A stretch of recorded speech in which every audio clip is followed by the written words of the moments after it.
Hello बच्चों, let's have a look at this question which says the addition of NH4Cl to the solution to aqueous solution of NH4OH dash degree of ionization of NH4OH.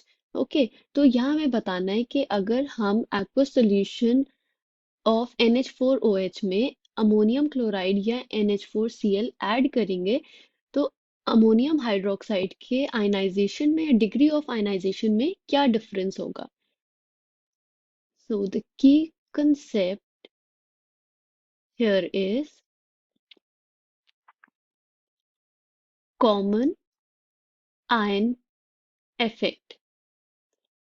Okay, तो common ion effect की help से हम इस question को answer कर पाएंगे.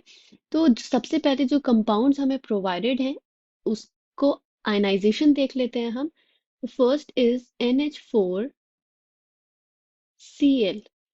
Okay, तो NH4Cl का जब आयनाइजेशन होगा तो it will produce NH4 plus and Cl negative ions, right.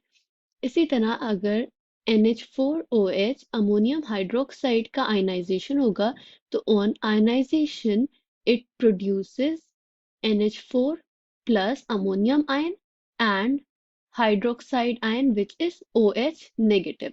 तो इन दोनों के अगर हम कंपाउंड्स के आयंस को देखें तो they have this ion in common. Okay, ammonium ion common है.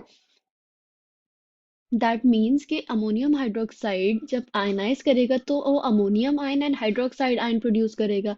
उस सॉल्यूशन में अगर हम जब NH4Cl को ऐड करेंगे तो वो भी ammonium ion and chloride ion produce करनी करेगा. बट सॉल्यूशन में ऑलरेडी अमोनियम आयन प्रेजेंट है, राइट. तो इसका इफेक्ट क्या होगा डिग्री ऑफ आयनाइजेशन पे.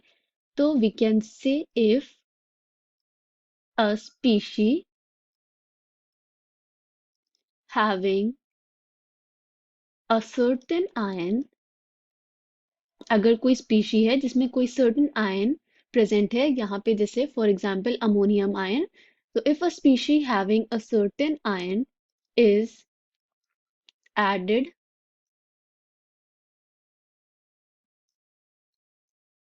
to a solution containing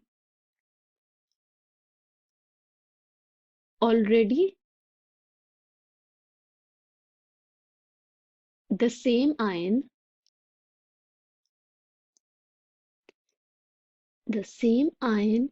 then its ionization is suppressed. Okay, मतलब कि अगर हम कोई कंपाउंड ऐड कर रहे हैं जिसमें एक सर्टेन आयन प्रेजेंट है एंड उसको हम ऐसे सोल्यूशन में ऐड कर रहे हैं जिसमें ऑलरेडी सेम आयन प्रेजेंट हो तो आयनाइजेशन क्या हो जाता है, सप्रेस्ड और decreased. This is known as common ion effect.